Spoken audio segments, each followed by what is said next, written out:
وہ یہی ایک بوڑھا جنگل میں جو رہتا ہے وہ یہی کہے گا کہ کیونکہ لکڑہارا یہاں سے ایک بیوقوف مرد ہے اور اسی کا ایک دوسرا کریکٹر لکڑہارے کی بیوی ایک بدمزاج عورت ہے، جن دونوں کے درمیان ہمیشہ تو اور میں رہتا ہے اور یہ دونوں ہمیشہ پریشان کرتے رہتے ہیں۔ اس طرح سے اگر ہم دیکھنے کی یہ کوشش کریں گے کہ جو یہ بور کا لڈو ہے تو ڈرامہ میں کام کرنے والے شخص جو ہے وہ میں نے آپ کو بتائے، اور اس سے آپ کو جو لیسن ٹیک کرنا پڑے گا، جو آپ کو عبرت اور سبق اس سے حاصل کرنا چاہیے، وہ بھی میں نے آپ کو بتایا۔ اور جہاں تک نثر کے سلسلے کی کڑی ہے، یہ شاید آخری حصہ ہوگا، تو بعد ازاں ہم نے گرامر پورشن کی طرف انشاءاللہ جانا ہے۔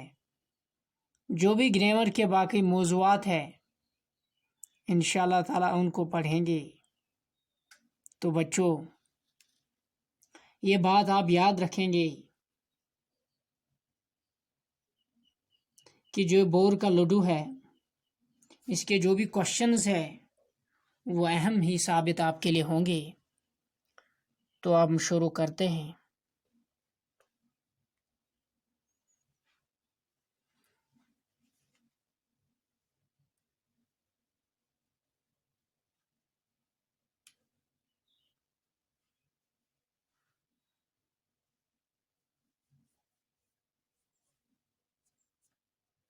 اب یہاں سے آپ دیکھ سکتے ہیں کہ بور کے لڈو اس کا عنوان ہے، تو یہ 1 نمبر کا کوشچن آپ کو ملتا ہی ہے۔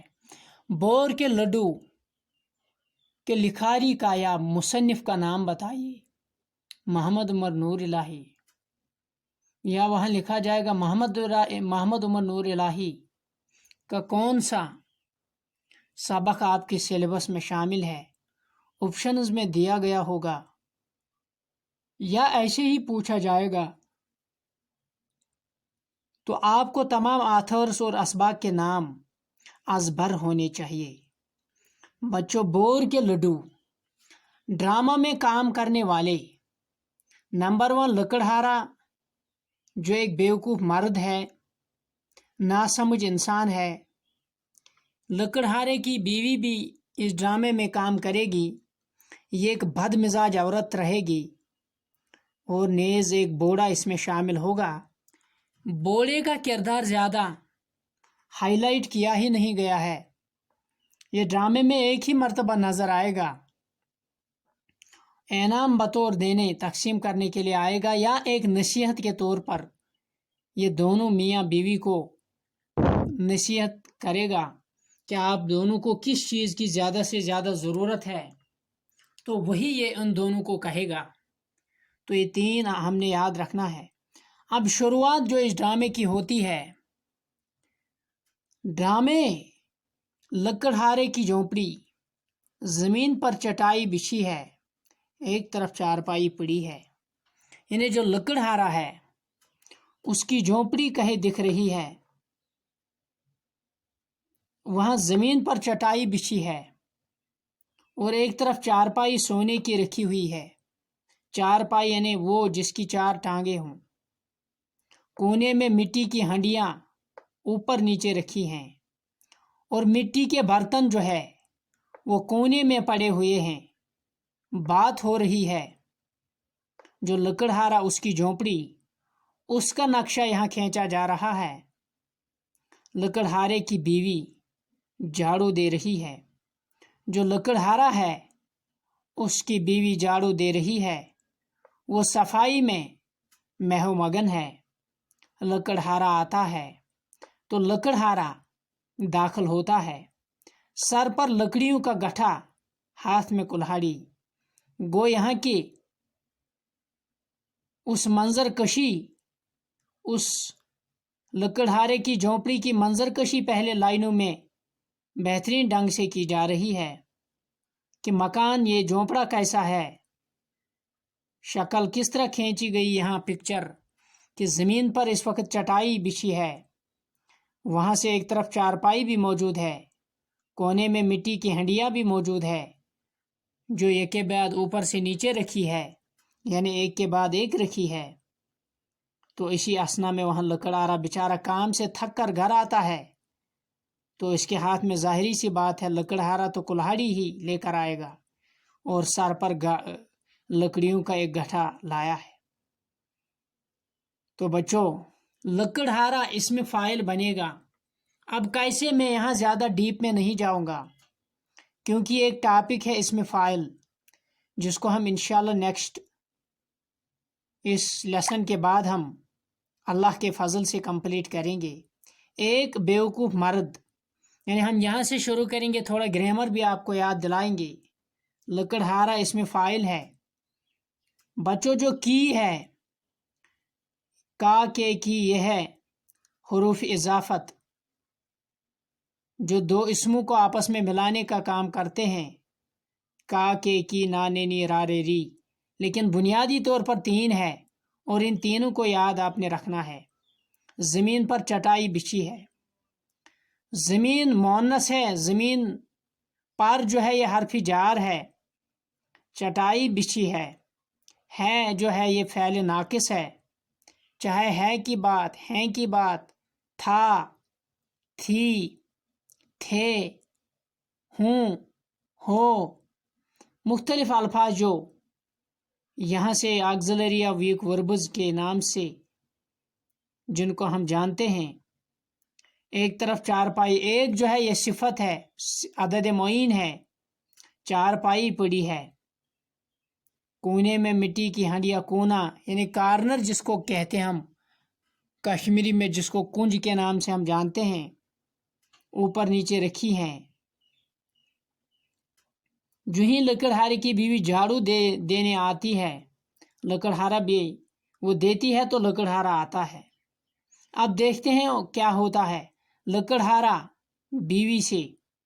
اب یہ گھر جو ہی آیا تو اس نے بیوی سے کہا وٹ آر یو ڈوئنگ، کیا ہو رہا ہے؟ صفائی۔ بیوی تمہاری یہ صفائی، تو انہیں بیوی نے بتایا صفائی۔ اس کے آگے پیچھے جو علامت یہاں رکھی گئی ہے اس کا نام ہے علامت استفہام۔ بیوی تمہاری یہ صفائی تو کسی روز میرے گھر کا فرش اکھاڑ کر رہے گی۔ یہ بیوقوف مرد ہے، اچھا کام اس کی بیوی کر رہی ہے، صفائی کر رہی ہے، بیٹھی تو نہیں ہے، بیکار تو نہیں ہے، کم از کم اپریشیٹ ہی کرنا چاہیے۔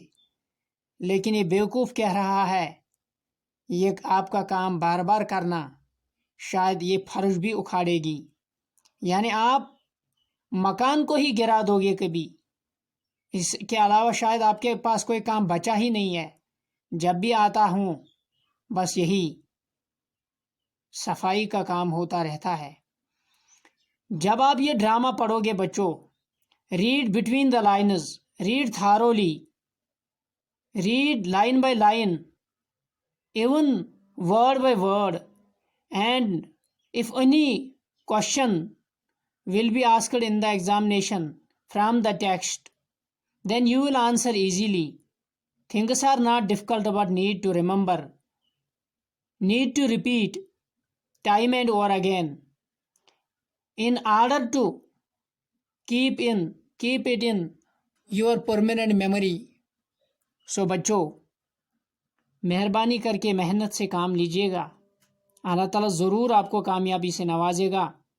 بیوی تمہاری یہ صفائی تو کسی روز میرے گھر کا فرش اکھاڑ کر رہے گی۔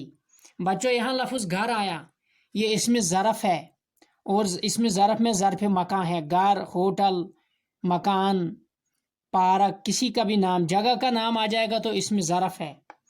فرش کی ضد ہے عرش، تو روز کی ضد ہے شب، یہ فارسی ورڈ ہے۔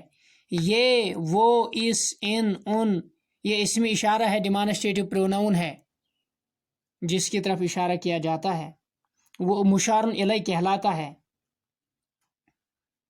تو بچوں آج میں نے آپ کو بتایا ڈرامہ کس کے بارے میں ہے، تو کل سے باضابطہ یہ شروع ہوگا۔ حالانکہ شروع تو ہم نے کیا ہے لیکن پھر بھی کل کے ویڈیو لیکچر سے باضابطہ اسی پر کچھ دنوں تک کام کریں گے اور اس چیپٹر کو کلوز کریں گے انشاءاللہ. تو السلام علیکم.